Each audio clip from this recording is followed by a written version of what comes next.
What was the scariest non-paranormal thing to ever happen to you? Okay, so here's a quick story, even though I'm already too late in this thread for it to matter. When I was in my sophomore year of high school, I used to sleep over at my buddy's house all the time. He had a nice, regular room. The only oddity was that it was disconnected from the house. It was in the corner of their backyard. In his room was one of those glass squares in the ceiling. I'm blanking out on what they're called, which is essentially a sunroof for a house. For some reason, his sunroof was fairly opaque and foggy, so you couldn't really see through it. We were having a gaming marathon, but only for one app on our phone, where you were a bird basically jumping off walls, avoiding spikes, and collecting candy. About 2 hours in, I look up at the sunroof, and what I saw I'll never be able to forget. It was a little man. Just a tiny man, in a plain white t-shirt. A full-grown man, with regular body proportions, and a regular-looking face scaled down to about half a foot, army crawling atop the sunroof. I have never been as scared as when I saw the little man. I didn't know what to do or say. I was just looking at this Toy Story-esque tiny little unexplainable man crawling on top of the ceiling, and he did it so fluently, just human-like. It was the only point in my life I remember being truly in a state of shock. After what felt like a century, I looked to my friend in horror to explain to him what I was seeing, and this idiot is literally crawling around his bed in a rectangular pattern for no reason, since who knows?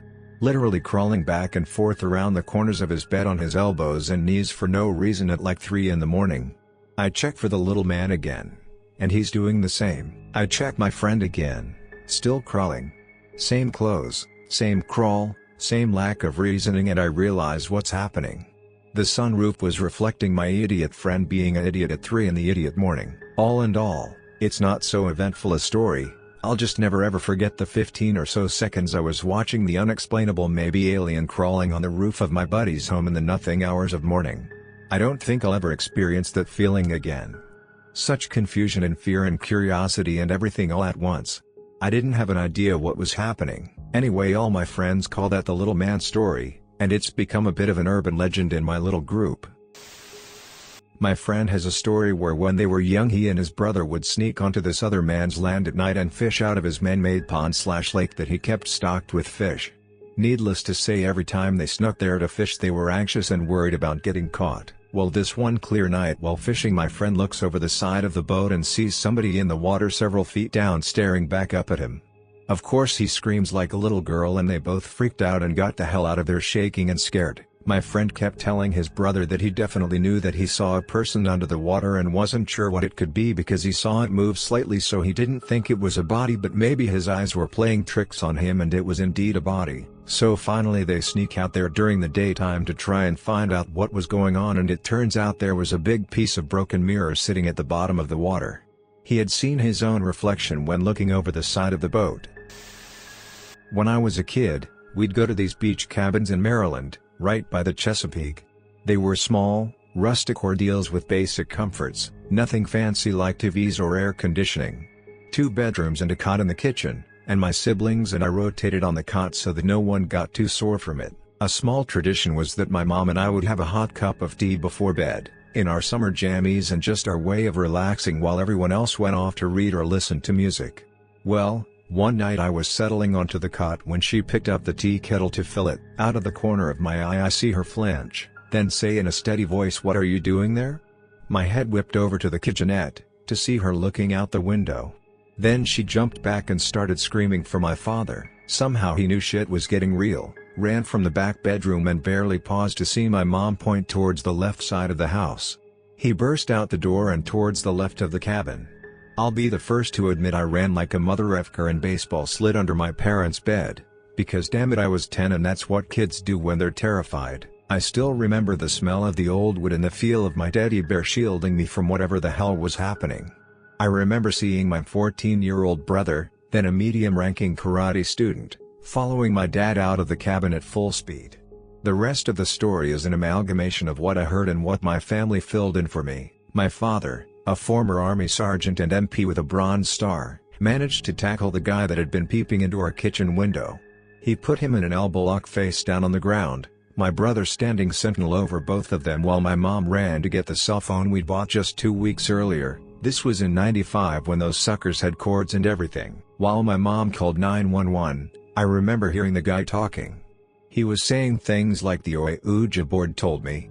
I want the devil to suck my brains out, Satan is in cabin 10, I have to get to cabin 10, the devil wants me to kill myself.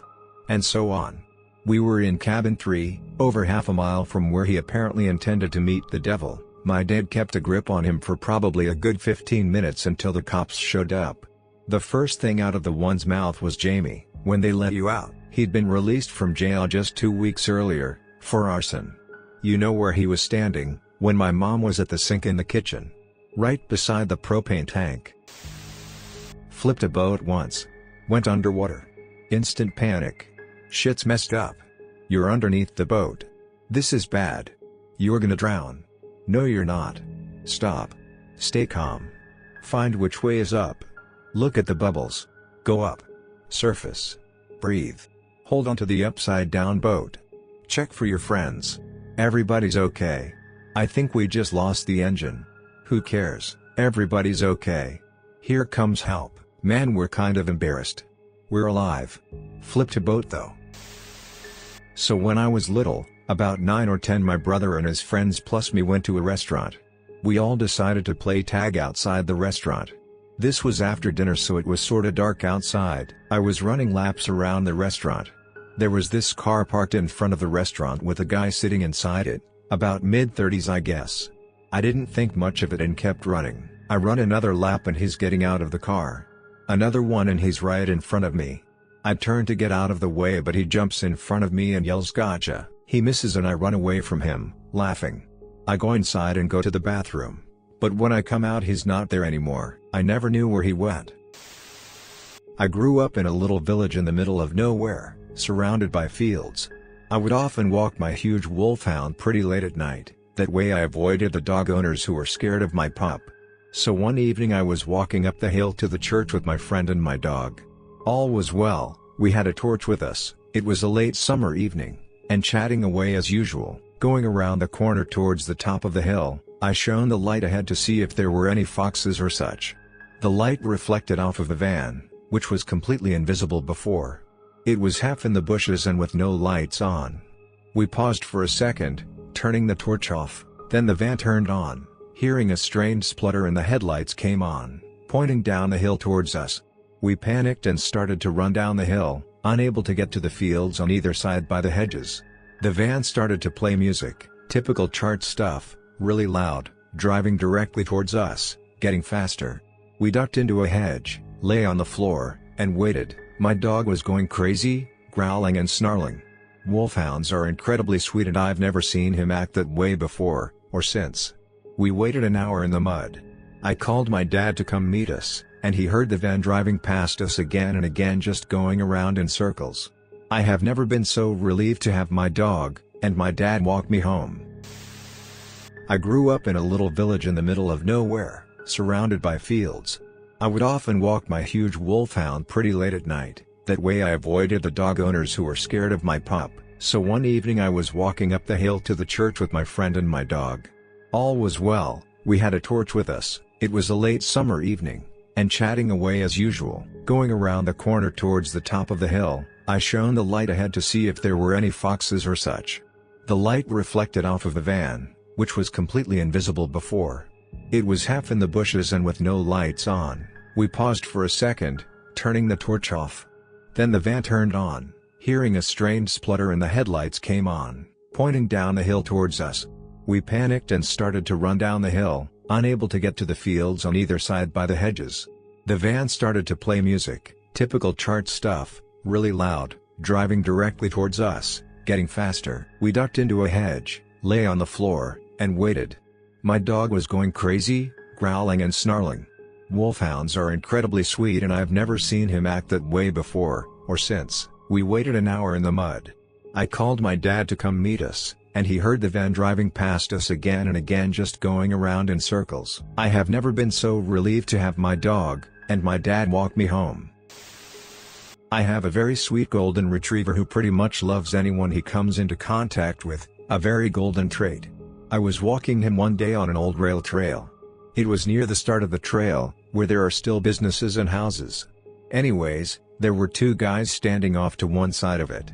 My dog started doing this weird, guttural growl that I had never heard from him before. His hackles raised, and when one of the guys turned towards us, he was like, "Hi doggy. Going for a walk?" And my dog lunged at him and started barking like crazy. We walked a little further on the trail and there was a woman coming towards us with her little dog. I was afraid my dog was going to do it again. So I shortened his leash and tried to keep walking. But he had other ideas. He walked right up to the woman with his whole back end wagging. I happened to turn towards where we had just been, and the two guys were walking towards us. My dog started growling again. Then I remembered what my friend, who used to be a dog trainer, once said. He told me dogs are a really good judge of character and that he would never trust someone his dog didn't trust. I decided to walk back towards me car, with a lady and her dog. It was weird. I have no idea what the guys were doing, or if they were actually a threat, but my dog did not like them, so I didn't take the chance. When I was 16, my parents left me in charge of babysitting my little brother while they went out for a date night. This was during the dead of winter and a nasty snowstorm started to kick up around 8 or 9 p.m. that night. My parents called to say they were heading home, but it was going to take them a while because of the bad conditions outside. Before leaving, they told me to get my brother into bed by 10 p.m. sharp. By that time, they still hadn't made it back and I was starting to get pretty tired myself. Both my brother and I went upstairs and prepared ourselves for bed. My brother's bedroom was located directly above our garage and it had a row of windows that looked out over the street. After tucking him into bed, I turned around and something caught my eye from outside his window. A white van had gotten itself stuck in the snow and its front tires were spinning. It was pretty hard to see it through the storm, but I was able to make out the figures of two people sitting in the front of the van. While they kept trying to accelerate through several inches of snow, I wondered whether or not I should go outside to try and help them. After a few minutes though, the wheels stopped turning and something strange happened.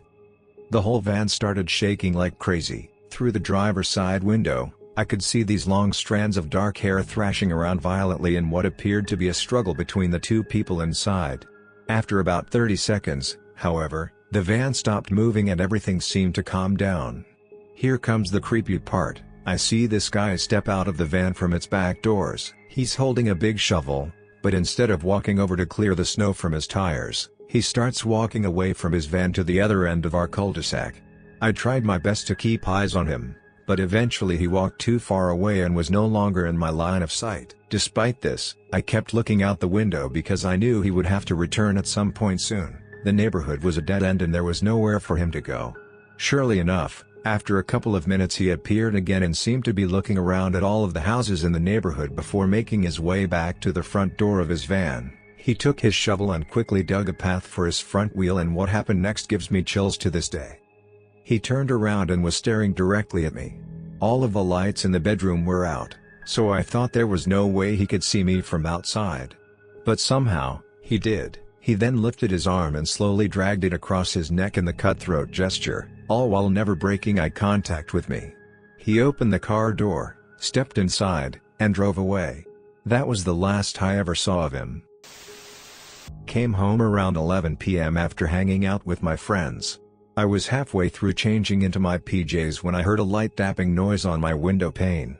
My house is one story and my room has one big window facing into the street. I didn't really think much of it because my house is old and makes weird noises sometimes. All of a sudden I hear some man yelling incoherently outside my house and my dad chiming in a few minutes later. All I was thinking was, who the hell is trying to fight my dad at 11 p.m? Defuke. Turns out some man was actually peering into my window watching me change, and the man yelling was one of my neighbors driving by and trying to confront the peeping Tom. My dad came out to yell at this creepy asshole, but he ran off and got away. The cops eventually came and chilled outside my house for a while to reassure me. I bought some thick-ass curtains to cover my window, but I still feel like someone's watching me. My house had 2 stories with my sister and I's rooms facing the street above the garage. Fairly big house. We both had 2 oversized windows facing the street, and there was a slanted roof right underneath the windows above the garage. So, I get out of the shower one night and head to my room in a towel. I'm laying on my bed reading a book in my towel. Side note, I only found out when I went to college that other people didn't regularly hang out in a towel/robe after their showers, and I hear a car door slam on the street. My little sister must be home. We're only 18 months apart and really close for sisters, so I realize I should probably get dressed since she's going to be coming into my room in a little bit for us to talk about our days. I get up, take off my towel and start putting lotion all over my body. So I'm stark naked, bending over and contorting to put the lotion on my legs and such for a few minutes. My 2 cats are in my sister's room and they start to meow, so I know my sister must have walked in there and they're greeting her while she gives them kisses/pets. I quickly abandon the lotion and throw on my PJs because I know as soon as she's done petting them and putting her stuff down she's coming into my room. So I have my PJs on and sit back on my bed to read a little bit more of my book before she comes in. I read a page and start wondering why she hasn't come to my room yet. The cats are still meowing. These 2 realizations instantly put me on edge, like that moment when you know something isn't right but you don't know what it is. I don't know why I'm freaked out, but I am. I call my sister's name and don't get a response. I'm listening carefully and realize that the cats are meowing abnormally, they're getting louder and the meows are just off, so I'm all sorts of weirded out. I don't want to leave my room but I want to check on the cats. I keep telling myself, calm down. Why are you scared? There's nothing to worry about. Just go next door, maybe she fell asleep, etc. All those things that you tell yourself when the hairs on the back of your neck stand up in the middle of the night. So finally I just open my door with my heart pounding and go into her room. And then it's like the moment in a horror film when the creepy uneasy music goes quiet and something jumps out at you. The cats are at one of the windows just freaking out. My sister is nowhere to be found. I said there were 2 windows earlier. Well, with the way my sister's room was set up, one was directly over her bed, and past the foot of her bed there was a dresser placed caddy corner with one of those old school massive TVs on top. The other window was next to the corner of the dresser and the TV. The cats are at the window that's blocked by the TV/dresser. They see me and one runs over immediately while the other one starts howling at the window after looking at me. The blinds are down, but they're hanging over the window ledge like the bottom was knocked off of the ledge. So it finally clicks that the window was open. There is absolutely no reason someone from inside the house would open this window, since the one next to it was easily accessible by just sitting on my sister's bed. In fact, I don't think it would have been possible to get behind the dresser to open it. Obviously I freak out and start screaming for my little brother since he was the only other person home at the time. He hears me and asks what's wrong from downstairs. So I run to the top of the stairs while he runs to the bottom and I can't even explain myself, I'm just so freaked out. He runs upstairs and we both go to my sister's room. The window is definitely open. We run into my room to look out onto the roof. No one there. He goes and slides my sister's window shut while I keep watch over the roof. We don't know what happened, but I'm terrified and go sleep in my dad's room since it has a lock. Dad worked overnight sometimes. The next morning I walk outside and right next to the front door our ladder was there. The ladder had been on the other side of the house inside the backyard when I had come home the night before. I tried talking to my dad and my sister and my brother about what happened and my dad made sure the windows were all locked and the ladder was in the garage, but everyone pretty much blew me off. Nothing bad had happened, and even though the ladder was moved and the window was open, it just didn't seem like a big deal to anyone. Obviously I wasn't going to tell them that I had been completely naked rubbing lotion all over myself when I first started hearing the noises. The very worst part about the experience, the thing that left a lasting mark and continues to terrify me years later, is that I sat there and told myself to calm down. It was just a random noise, the house is old, blah blah blah, and then I was hit smack in the face with there being something very wrong. From then on I couldn't convince myself that the little noises I heard in the middle of the night were harmless. I couldn't calm myself down by saying it was just the cats making the stairs creak, or that it was just the old plumbing making the odd noises. To this day if I get the hairs on the back of my neck raising feeling, I just shut down. I don't try to make myself brave to go check it out. I just sit there in agonizing silence waiting to see if something bad will happen. Having a dog and my husband in the house helps tremendously, but every now and then those feelings flash back in the middle of the night. An F4 tornado. We were trying to make it home when the sirens started and the wind and rain got more intense than anything I'd seen before or since. We pulled over to a grocery store and they took us into a meat locker in the back. When we came back out it was sunny. Driving back through my neighborhood was surreal. Every big tree was down and there was debris everywhere. I couldn't even tell where I was without looking at street signs. A few houses down the street from us. One night as I was driving home from work, I ended up at a stoplight on a fairly deserted street. While I was sitting at the light, I saw a man walking slowly down the road towards my car. I became very nervous when I realized he was staring at me and started running towards my car. I looked up at the light and saw that it was still red, which caused me to lock the car doors instinctively. When I looked back, the man was standing right next to my car and violently tried to open my passenger side door several times. Luckily, the light turned green in that second and I sped off. The dead look he had in his eyes still freaks me out. When I was in 6th grade, so probably about 10 or 11, I went to play an indoor soccer game.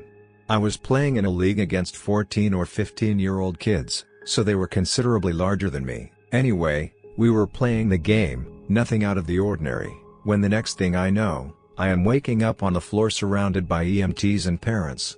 I was freezing cold, and I could not feel my legs.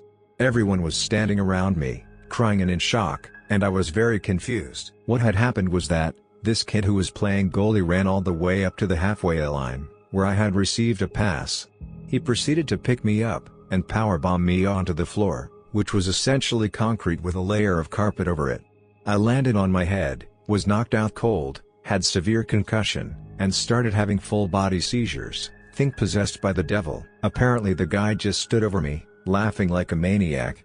I think he might have been a little unhinged, because as far as I can remember, our team hadn't done anything to warrant such an action. I was out cold for about 2 minutes, and woke up in the cold/paralyzed/confused state.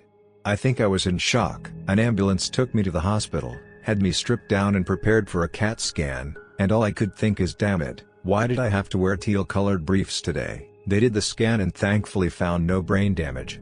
It did kind of change the way I played soccer though, leading to an overcautious approach which led to people thinking I was a bit of a pussycat in terms of style of play. Also, sometimes when I am walking around, I get this intangible fear that someone is going to attack me from behind or that people will just attack me for no reason whatsoever. I guess it's just heightened alertness now. This was 17 years ago, give or take, and my family and I went camping at a national forest not far from us. It was a campsite area with other people also camping but far enough apart to have a bit of seclusion. We did this once a year or so and would stay for 4 days and 3 nights. One night, we decided to go to the top of the mountain and go to the lookout. This was against the park rules, no access to the top after nightfall, but we went anyway. I remember, clear as day, when we reached the top. The headlights of our van panned from left to right as we turned into the parking area at the lookout. We see a beat-up old pickup truck, rusted, and overall kind of creepy looking. The headlights keep going and we see a man pushing a lumpy, rolled up, carpet off the side of the mountain. He quickly turned to face us and I remember seeing his eyes reflect off the headlights. They were the scariest eyes I've ever seen. My dad whipped the van around and drove back down the mountain as fast as he could while still being safe. My parents stayed awake the whole night and they said they saw the truck drive past our campsite multiple times but never stopped. In the morning, we packed up everything and went home. That was the last time we went camping. I drove my car off a cliff with my then girlfriend inside. I was young and grossly overestimated my ability to drive. It was wet and I had a RWD car. It was a mountain road and there was no cell reception. We were lucky enough to somehow climb the embankment and flag down a car and hitch a ride into town to call 911. I always thought a near-death accident would feel like a dream, like I would see my life pass before my eyes. Instead I was hyper-aware of what was going on around me, which made it all the more sickening. Me having to pull my gun on a shithead that thought it would be nice to pull a knife on me at the ATM. No, I didn't shot him. He dropped the knife, shit his pants, literally, and ran. It ain't like the movies, folks. That adrenaline rush sucks the energy out of you and when you come down from it you feel like crap. There have been a few things that have scared me that were not paranormal, but by far one of the scariest was when some of my friends went to a local school at night and of course it was so creepy, but we noticed in the backfield, someone seemed to be crouching down. One of my friends shined their phone flashlight towards them and they stood up. The guy stared at us for a full minute before charging towards us at breakneck speed. We all sprinted out of there as fast as possible. I went to the beach with a group of friends one Sunday and then decided to go take a quick smoking break at a small shack a few meters away from the group. Whilst there, a man, who seemed nice enough, struck up a conversation. He then went on to detail a murder he'd gotten away with due to the fact that it was ultimately classified as manslaughter. He served about 5 years, and was back on the streets. Scariest thing about it is he was comfortable with revealing this to a complete stranger. And he wasn't even bragging or anything, just stating matter-of-factly. Having to evacuate a plane, on the runway, because of a fuel leak. I had a seat near the wing, and from my window I could clearly see the jet fuel gushing out onto the runway. It wasn't long before fire trucks sped in and started diluting it with water, but man, the feeling was terrifying for a while, especially since I was just a little kid and the plane blowing up seemed like a plausible scenario to my young mind. The mad scramble of people to get themselves and their stuff out of the plane was worse than the leak itself. I left an abusive relationship last year. He didn't take it too well, and started calling me incessantly. The worst was when he called over 30 times in one day. The messages varied from "I miss you, please come back," to "Why aren't you paying attention to me?"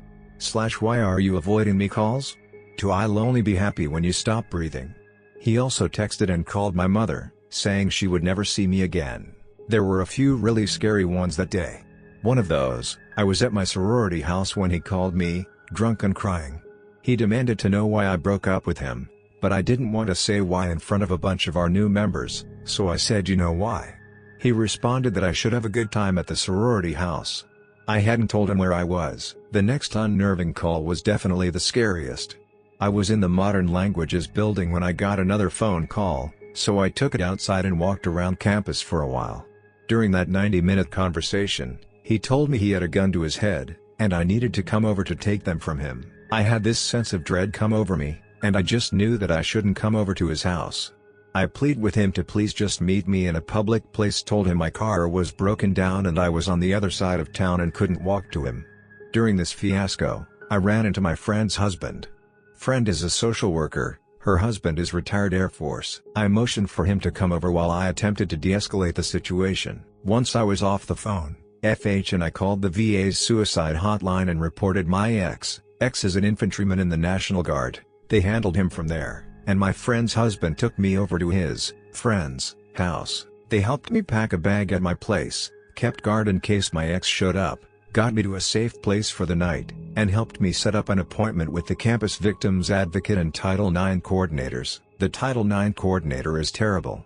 She made me doubt everything I said, told me my text messages asking him to stop contacting me didn't matter and weren't proof I wanted him to stop, and the next semester, allowed him and I to have back-to-back classes in the same room because she forgot I had taken out a restraining order. The victim's advocate, though, is amazing. She would give me hugs, took me to safe house, helped set up counseling appointments, and even helped me get my restraining order. I was in her office almost every day from September through May, and now we stop and say hi/exchange hugs/catch up whenever we run into one another. Had a heart attack last year. I'm 43, so it wasn't something that was on my radar. Started off feeling like heartburn that wouldn't go away. I decided to go to bed. Bad call. Lots of people die that way.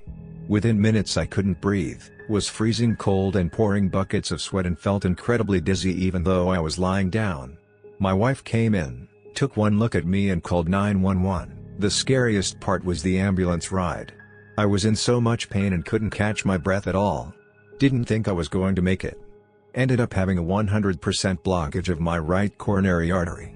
The cardiologist told me if the EMTs had taken another 5 minutes to get to me, I'd be dead. Sao Paulo, Brazil.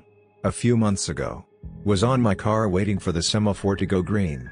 There was a Chevrolet Corsa right in front of me, 4 guys in there. Suddenly 2 motorcycles stopped on each side of the Chevrolet. 2 guys on each bike. Suddenly the guys on the bikes were shooting on the car. The guys on the car start shooting back. One man leaves the car on my right and starts shooting at the guys in the bikes. It happened so quick. So many shots. The guys on the bikes were on the ground quickly. 2 dead in the Corsa, 3 of the guys in the bikes were not moving and the 4th was moaning holding his belly. Then the guy that left the car on my side started screaming that he was a cop. The next day I saw on the TV that the guys on the bikes tried to rob a car that had cops and the cops killed them. But I saw it. It was not that. Clearly the guys came to simply kill the cops in the first car and they were expecting it. That's why they had another guy waiting on the car on the back. It looked more like two gangs fighting. I've seen my fair of dead bodies and I hear gunshots at least once a week. But to see it that close, damn, really made me realize how easy it is to die. Those guys were gone so quickly. And also, it's funny how different it is from games. I once had a flight out of DFW where the pilot flew through a lightning storm. It was scary as hell. It didn't help that I'm afraid of heights. Then I have a group of guys beside me talking about how close the lightning was to the plane. The only time I've ever used a barf bag on a plane. When I was about 10 years old, I was alone in my room at 2 a.m. watching The Grudge 2 on HBO maybe. There was a scene when a table lamp kinda turned on and off erratically. The female character in the scene went down the table to check the plug. Then she came back on to turn on the lamp. The moment she clicked the lamp switch, all lights in my room just turned off as well as the TV. I was never so scared in my life, ran straight out of the room despite of not seeing anything and then spent the night in my parents' bedroom. Turned out there was a blackout in my area at the exact moment she flipped the switch in the movie. Maybe. When I was a kid we would visit my grandmother in Mexico every weekend. We would get there Friday and usually come back Sunday late that day. She had a ranch that was surrounded by forest that was a few miles from the Rio Grande. It was not that big of a place and there were brickworks, I think that's what they are called, at each end of the place where we had people drop by and make bricks that they would later go and sell in town. The ranch did not have running water or electricity except for a generator that would sometimes get turned on. My grandmother would sometimes want it on if it got too late and she was going to miss her Mexican soaps on TV. One night, during a full moon if I recall correctly, I was coming back from the brickyard by myself. It was not that far of a walk but you still had to go through the woods. I could see pretty clearly in the dark and I was almost to the gate to get back in when I just had this chill down my spine. So I turn around and see a pair of eyes and I just freeze. I couldn't tell what it was right away but it looked low to the ground. I then realized that it was human eyes. I eventually made out that it was a man. And he was kneeling on the ground. He was looking in my direction, not at me but through me. Then suddenly I noticed more eyes and saw movement. It was about 3 guys, then as I look around better it ended up being around 10 guys, all armed. They slowly and silently started walking towards the ranch. I ran back in and went right to my grandmother and told her what I saw. She looked at them coming towards the ranch and just kind of chuckled. They are just soldiers, probably night training. Just leave them alone, they will probably leave soon. They went through the ranch not saying anything, not making a noise and just ended up at the other end of the ranch and just ended up in the forest again. I had been playing at the brickworks for hours and not once did I notice them walk by me before, not sure how long they had been in the forest. This unfortunately happened just a couple of weeks ago. I woke up at 6 in the morning to go to work and went to the bathroom to start getting ready when I found my husband in there naked and walking around aimlessly. He was grabbing at random things with his right arm and when I got in there he started grabbing at me and pulling my hair. I started freaking out and yelling his name and trying to get him to come to by touching him on the chest. Nothing. The dead look in his eyes while he looked through me chilled me to the bone. I ended up having to call 911 to get an ambulance to my house. Unfortunately because my internal filter was lost during my conversation with the dispatcher, I let it slip that he grabbed me and pulled my hair. Therefore the first responders were cops, who probably thought this was a domestic disturbance. In fact 5 different cop cars pulled up to my house. They burst in my house and immediately threw me out so they could restrain my husband. Of course, with all the recent cop shootings, I was scared to death that they were going to shoot my husband. A police officer I had actually met before was asking me about the situation and asked me if anyone else was in the house. I told him my 2-year-old daughter was upstairs in her room, and that set things off even more. Finally they let me back into the house once they felt they had properly restrained him. The EMTs were allowed in as well. He was naked on the bed with his hands handcuffed behind his back. Very disconcerting. The cops asked me to find him something to wear, was only able to find boxers before they took him away on a chair gurney. Fast forward I get to the ER and they've done some preliminary tests on him and they think it's bacterial meningitis. Within a few hours, they had him moved into the ICU, put him into a medically induced coma, and had put a breathing tube down his throat. Later that week when they performed a follow-up spinal tap, they determined it might be best to drill a hole in my husband's head to monitor and relieve pressure. That same day I was informed that he woke up out of his sedation and was able to follow simple commands. That day was an emotional roller coaster, for sure. He's now at home, resting. He's much weaker as his muscles have atrophied from a week in bed, but he's made a full recovery otherwise. Thank God. But this is one of the scariest things I've ever had to deal with, as I thought my husband was going to die for several days, and then I thought he'd have to have brain surgery. Reported a suspicious item on a road bridge near my house. Cops, 3 short guys, showed up and surrounded me instead of looking at item. Kept themselves out of my reach and had hands on their firearms and kept looking at each other like for a signal to shoot me when everyone was set. Wife then drove up in our luxury car and she got out with her business suit, blonde hair in a long ponytail, and said that is my husband and we have house cameras pointed at all of us. She handed one her business card declaring her CEO of a company, and they all relaxed and then looked at the item. It was a geocache device. People had been driving by bridge, looking around suspiciously and then picking something up and then putting something back in same spot. Not a dead drop. Lazy game players. Almost got shot to death being a muscular tall guy with brown skin because American police training. Life pro tip: don't tan anymore and be girl. Wife, why did you swarm him with weapons at the ready? He appeared agitated. We have to protect ourselves first and foremost. When my father had his final heart attack, it wasn't so much seeing him on the ground convulsing that scared me. He'd had heart attacks before, but the way the other grown-ups, I was 8 at the time, were acting, my grandmother would not stop screaming and beating on his chest. My mom pulled us away from the door saying she didn't want us to remember him like that and that we needed to pray, bawling and rocking us. My aunt on the phone screaming and crying that the ambulance needed to get here now. Seriously, if you're ever in a situation like that with kids around, try to remain as calm as possible. They more than likely don't know what's going on, and freaking out is just going to make it worse for them in the long run. I don't know if this is the kind of answer you're looking for, but I'd say almost drowning. When I was younger I went swimming with a church group at the beach. This wasn't a beach that had lifeguards and it was fairly cold, so we were the only people there. I was probably in my early teens back then, don't remember exactly how old I was. But a girl was there with me, Glory, not Gloria as she always hated when people made that mistake, of whom I had quite the crush on. Her and I were swimming together a bit away from the rest of the group, then we noticed we were a lot further out from shore than we wanted to be. So we decided we'd swim into shore. However, as we swam we noticed we didn't really get closer to the shore. I didn't know it at the time, but we were caught in a riptide. I guess Glory was a better swimmer than I, as eventually she was able to make it to shore. However, I was stuck in an area where the water was over my head without the know-how to get back to shore. One of the adults swam out to me and was able to keep me afloat for a bit, but was unable to swim back with me hanging onto them. Eventually he tired out and had to swim back without me. And there I was, getting more and more exhausted. Starting to be unable to keep my head above water when the waves came, sinking deeper and deeper to the point that I was only able to get my mouth above water to take a breath, and each time those breaths came with larger and larger mouthfuls of salty ocean water. It's a scary thing to be so alone. Knowing that the only people around can't help you. Being able to see the safety of the shore through blurred vision and the mild sting of salt water, yet knowing you can't reach it as hard as you try. You know you've done everything you know to do to save yourself and it wasn't enough, and there's no enemy you can plead with, no begging for mercy or last-minute reprieve.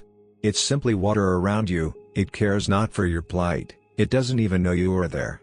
It makes you realize just how powerless you are. I've read there is a certain peace that comes over you when you are drowning. I never found that. All I found was a fading out.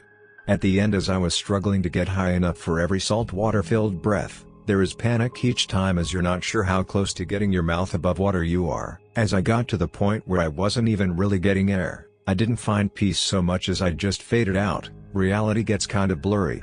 As you're going under, all the sounds get replaced with just the swishing sound of water around you, filling your ears. As you go under, that sound fades away into just background noise as you start to be able to stay less and less conscious. I only survived because at the last minute someone just happened to be walking along the shore. He swam out and pulled me into shore when no one else could. He left before I was able to really regain consciousness enough to figure out what was going on around me. All I remember of him was he said, "Don't worry." By the time I got to shore I was shivering and in shock, but not so far gone as that I needed CPR. An old man chased my parents and I for a couple of blocks.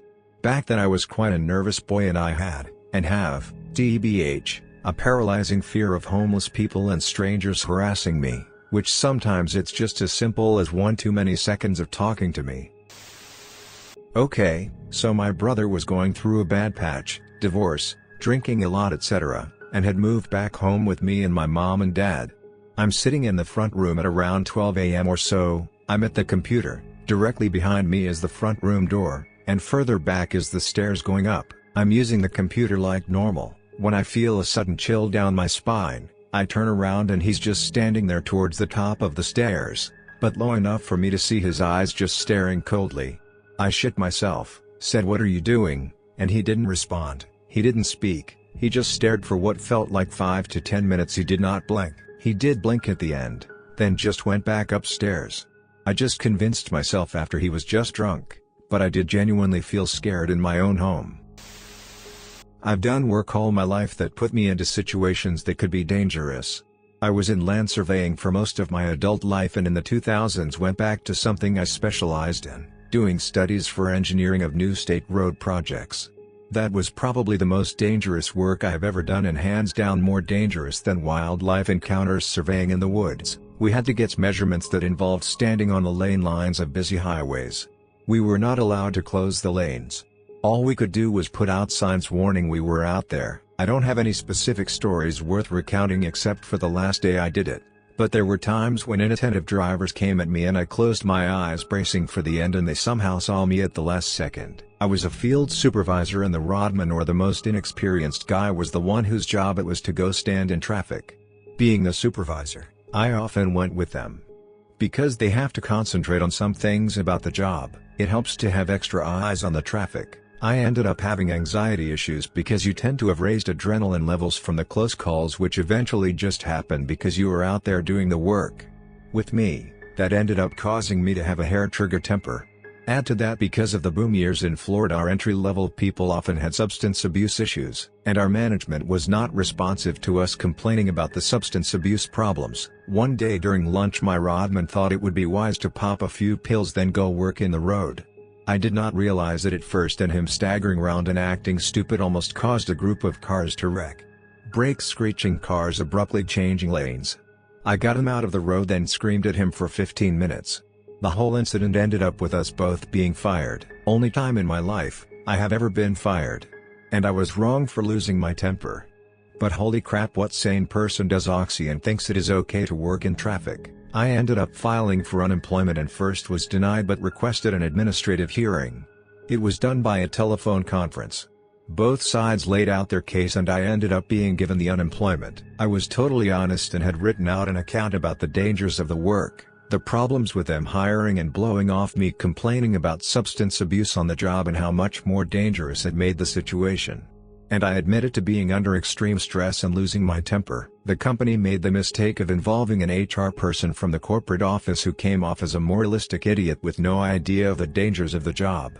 She kept saying over and over, "You know what you did," even though we had been instructed not to address each other directly. Plus she tried to make out like the job was not dangerous. Almost got murdered in an alley in Philadelphia, middle of the night after drinking. Parked super far from the bar. Decided to take a shortcut between some warehouses. Come around a corner and there are 10 dudes just hanging out by a car. We had already turned the corner and were committed to going to the other end.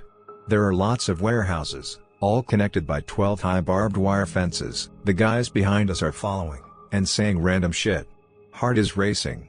I tell my friend get ready to run. At this moment, another pack of 10 cuts us from ahead. Crap. We're outnumbered 20-2 in a dark alley in some industrial park in Philly. As we're walking down the alley, all of the gates between the warehouses are closed. The random guys are closing in on the both sides and there is going to be a confrontation. At the last possible exit, a gate was miraculously left open. We exit through the opening and we're on a busy road and home free.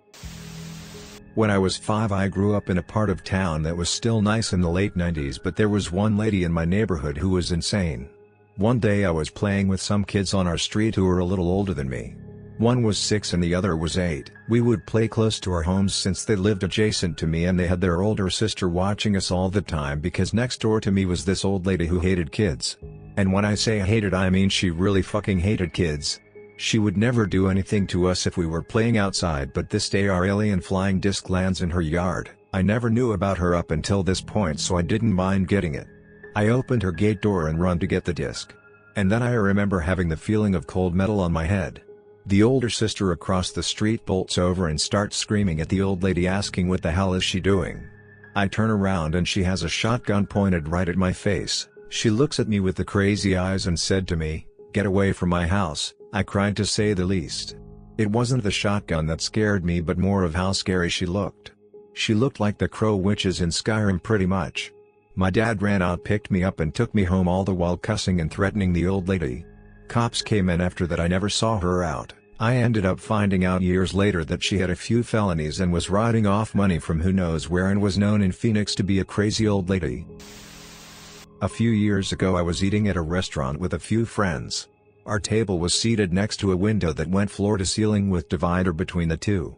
As everyone is talking and joking around, I casually look out the window. Below the divider there is a little girl crouching, staring at me. She isn't smiling, she isn't frowning, just a stone-faced stare. After a few minutes of uncomfortable eye contact, the mother takes the girl by the hand and tries to lead her away. The girl doesn't move, she just continues to stare. After 2 or 3 tries, the mother finally picks the girl up and walks away. I never told my friends, and I still think of that girl's little face sometimes. What's the creepiest non-paranormal thing that has happened to you? Once, when I was 16, I was home alone for a weekend, and while watching TV, I saw movement in my backyard. Turned out to be some random guy crouching in the yard looking into the house, probably casing the place. Our eyes met and he realized someone was home and he bolted out of the yard. Scared the shit out of me. Probably him, too. My vacation to Rome. It was the first time I've been on vacation alone, to a new place, and my first place I ended up seemed to be Skid Row. Navigating that while looking like a fish out of water tourist was pretty scary. Nothing came of it though, wasn't mugged, so it's all good. A couple of buddies and me were tripping on LSD for the first time, a few days after we moved out of our parents and to a new city when we were 18. It was a lot of fun, but it ended with a random guy covered in blood with a loaded AR-15 trying to kick in our door. That was fun. When I was about 4 years old, we had this window above the shower/bathtub. I went to the bathroom one night and I happened to look up and saw these white hands. It looked like hands with white gloves on them. And they tapped on the window ever so slightly twice. I sat there frozen. Then my hands raised up all on their own and did the same tapping motion in the air in front of me. Then I got up and ran screaming out of the bathroom. My parents ran into the backyard but never found anything. To this day we refer to it as the night of the clown hands, and I could not go into the bathroom again unless the window was covered up, and that lasted until I was about 18.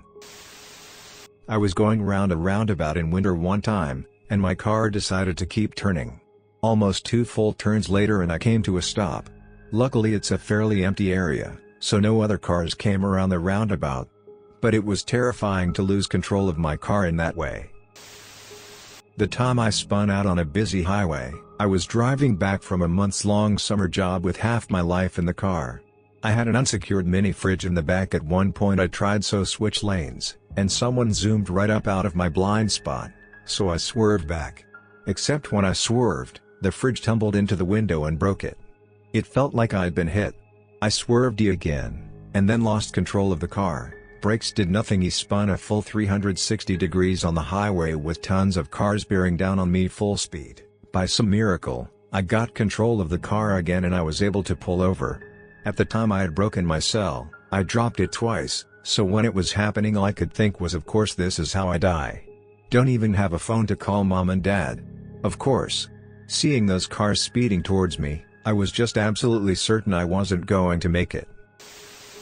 I was paddleboarding by myself on an inflatable board in the middle of a remote mountain lake.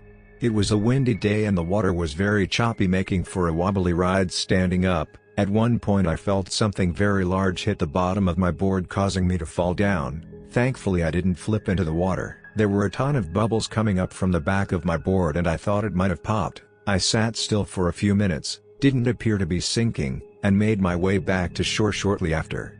I don't know what I hit, but nothing terrified me more than the thought of being in the middle of a lake all alone with only a life jacket on.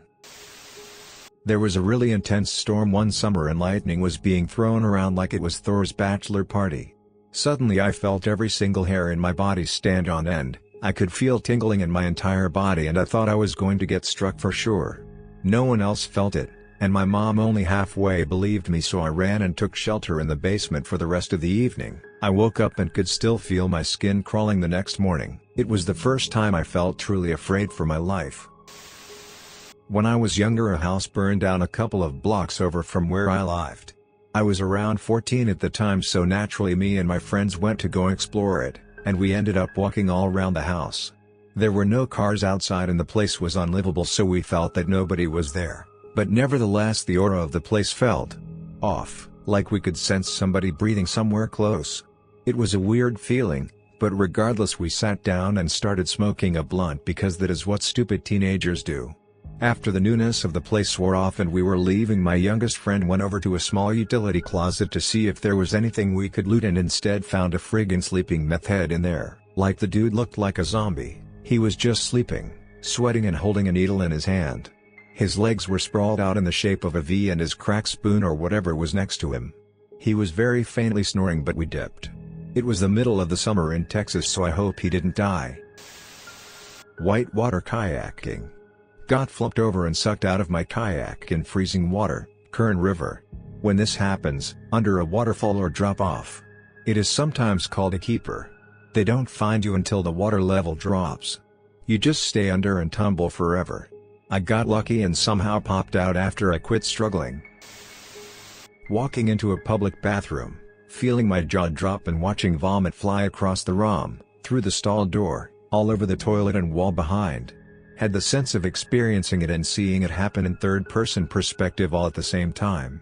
Later I associated it with the vomit scene of Linda Blair from Exorcist. At the time it just felt surreal and almost cartoonish. Projectile vomiting is real, people.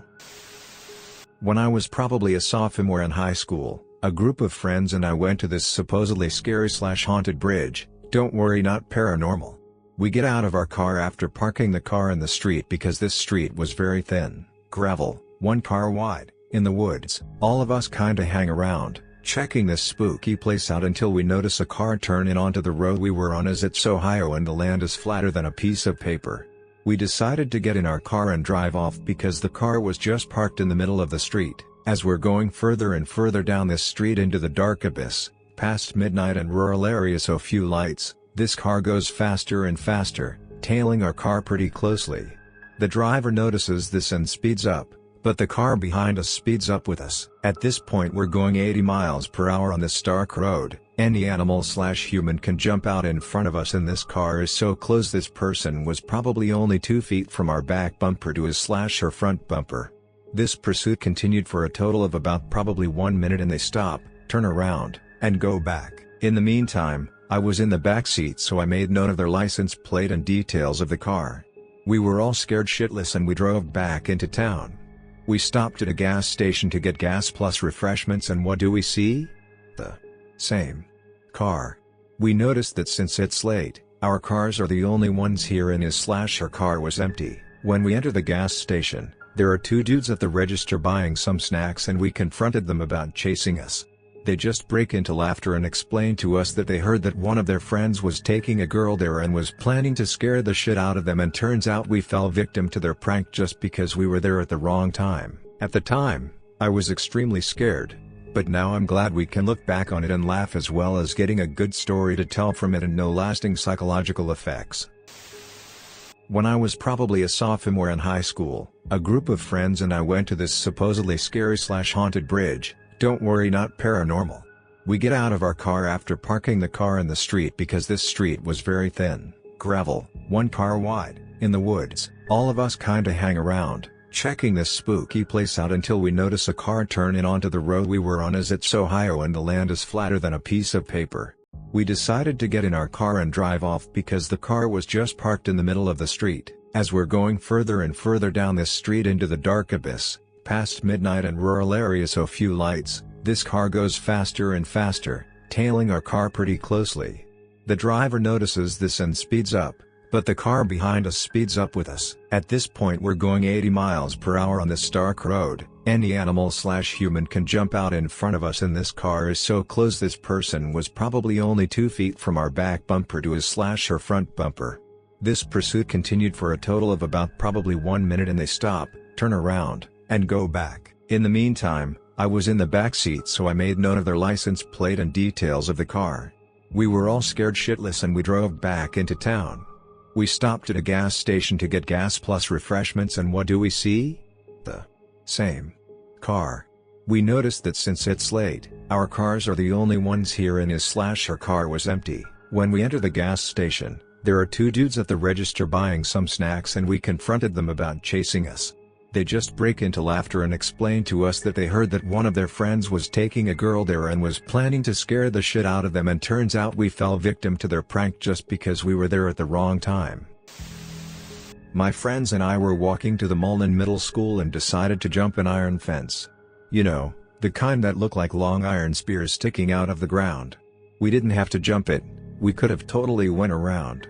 But being kids and loving Mission Impossible-esque shit, we jumped. There was enough room between the head of the spear-like heads that we could put our foot on as leverage to hop over. My buddy Gio goes first, whoosh like Tom Cruise or Sam Fisher.